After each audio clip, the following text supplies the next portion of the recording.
Hello everybody, welcome back to EDC Austria. I'm Stefan, and like I promised in the last video, we are talking now about the stuff in my EDC bag. And like I always previously said, I carry my bag always when I leave the apartment, so I don't leave it in the car, I don't leave it at work, nothing. I always have this bag here, which is just a small messenger bag. I wasn't able to find a dedicated EDC bag that actually works better, so I'm gonna stick with that one. So let's start this time with the knives.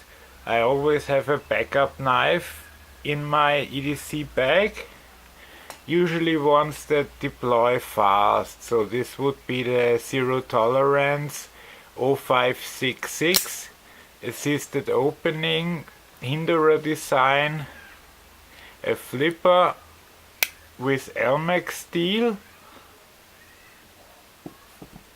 Then we have the Kershaw Launch 2, which is an automatic, very reliable. It comes with CPM 154 steel, and actually we are allowed to carry those in Austria, as we are not allowed to carry handguns. That doesn't mean some do though, so don't try to rob me or anything. And finally, this is just a flipper, but this would be the 801 from Zero Tolerance again, a Todd Rexford design, all titanium handles as I like them, and with Elmex steel again. Elmex is actually the only steel I've managed to cut myself with multiple times, so something about that steel must be great, or it just hates me, I don't know. Then I have the Leatherman Sidekick. I did carry a larger one, but I've noticed that I don't use any of the functions from the larger one, so then that's always so hard to get to. So you have the serrated blade, the can opener, bottle opener combo, and the carry attachment. Here of course you have the pliers themselves. Here you have two screwdrivers, we're not gonna spend too much time on those. The pliers of course. And finally then the blade itself. Here you just see the blade, and on the other side you have a saw. If that's not enough for your EDC bag, then I really don't know, because where do you think you're gonna end up? I also got this one extra. This is just a regular leather holster for this Sidekick. Cost about 15 bucks, but it's worth it because it's really much nicer than the one it comes with. As for lights, as you've noticed, which is a favorite subject of mine, I've brought 3 that I interchange.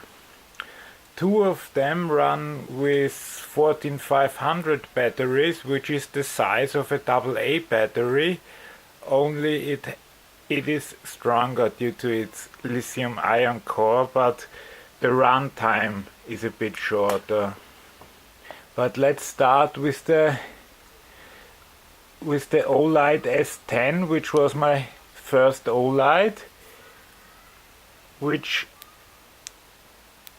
goes up to 400 lumen, which is usually more than enough for any kind of use, but it has the problem it comes with a CR123A battery, and in a pinch you're really out of luck if you need one. Of course, I always carry a spare, but so this was the S10R baton. Then after that, excuse me, came the S1, and then Olight came out with the S1A, and then I couldn't say no anymore. So this one is $50 too. Not a lot for this great light. That's nice. As you see, I'm a bit jittery, but sadly this is not due to me being nervous, but due to me being sick, so you'll have to do. This one goes up to 600 lumen, which is really more than you'd ever need, and I've run a timer on that. You can do this for about 45 minutes.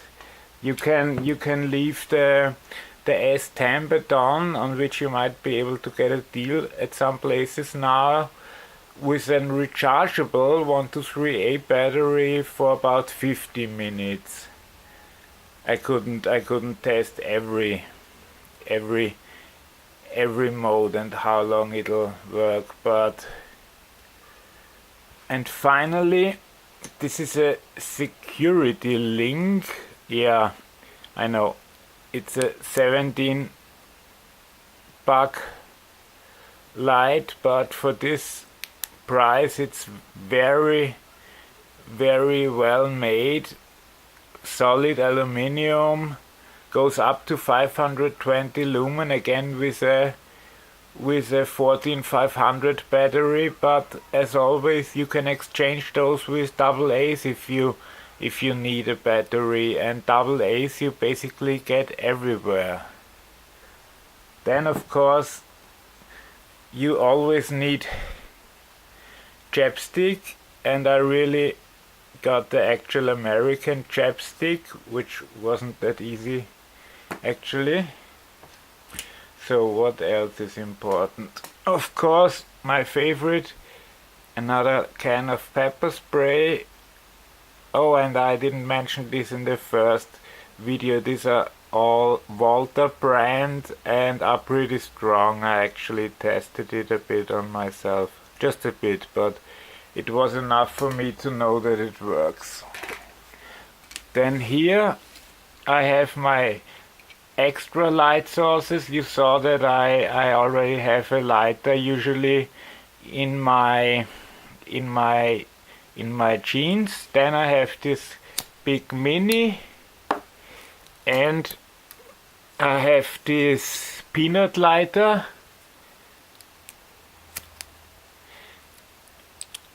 You have to refill those from time to time, even though they really can be closed airtight, but still I don't know how it can, I don't know.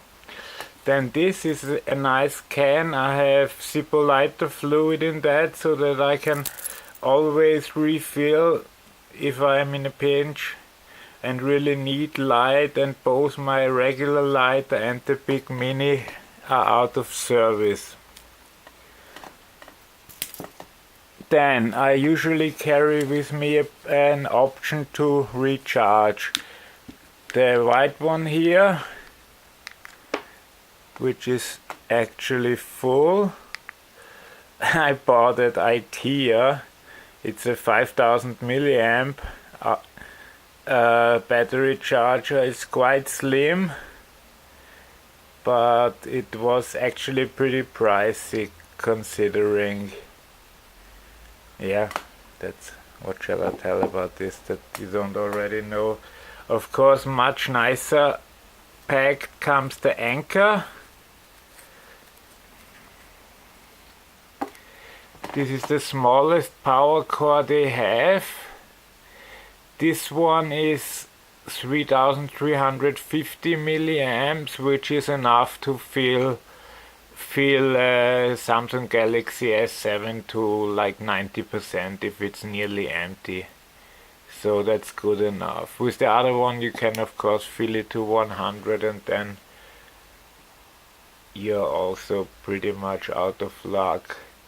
As for pens, I actually planned on bringing a better selection, but I only brought those I really carried with me at the moment. So I have a so-called survival pen by Schrade, which also has a whistle, in addition to it being a really nice impact weapon, a tactical pen.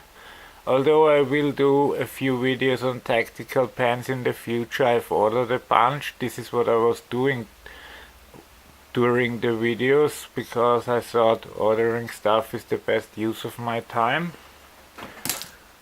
That thing I can do good, or well. And here's just a regular ink roller from Waterman. I believe you can pick those up at Amazon for 70 bucks. It's a really nice one.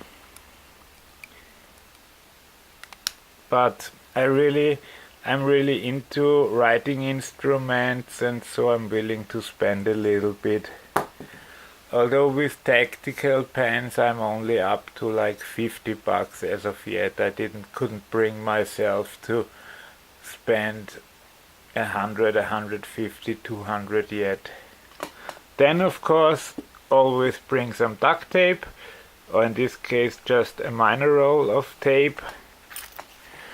This is a foldable pair of scissors, which I've actually used quite a bit, and it's much better than the ones that come with your usual multi-tools. This is very important for me. As I've previously stated, I'm pretty sick, so I always need a supply of pills with me, because when I have to stay at the hospital, suddenly they often don't have the kind of medicine I need. Then I have a survival whistle, or rather, yeah, it is a survival whistle. It should go pretty far from the distance. Now we need to make some space. As you heard, I'm very good with that. We are almost done, my friends, so don't worry. Here's the final stuff. These two are just hand sanitizers, because you know you can never be too careful. This is a regular mirror, which you can of course also use as a signaling mirror. I always have 100 milliliter of water with me. This can hold for about 10 years. I have a larger supply of this in my bug out bag. The bug out bag is a future video that we'll see. Then I always carry a bandana with me, because you never know what you might need it for. And my sunglasses, those are essential, because my eyes are a bit weak at the moment, and since my eyes are messed up, I need good sunglasses, because more sun is not really what I need. So I have these Ray-Ban shades also always with me. So, and the last thing, I guess I won't ever see any of you on the street, so I can show you. Just in case of emergency, I have one small gold coin. It's about worth 60 bucks, but you never know. And a 50 euro bill, but this is hidden so well you really needed to steal my entire bag and cut it open to find it. I can get it in a few seconds. I hope I could give you some interesting ideas. I tried to name everything this time. If you have any ideas on how to improve my stuff, please let me know. And as usual, if you liked it, please leave a like, and if you want to see more of this stuff like knife reviews, gear reviews, then subscribe, and I'll see you.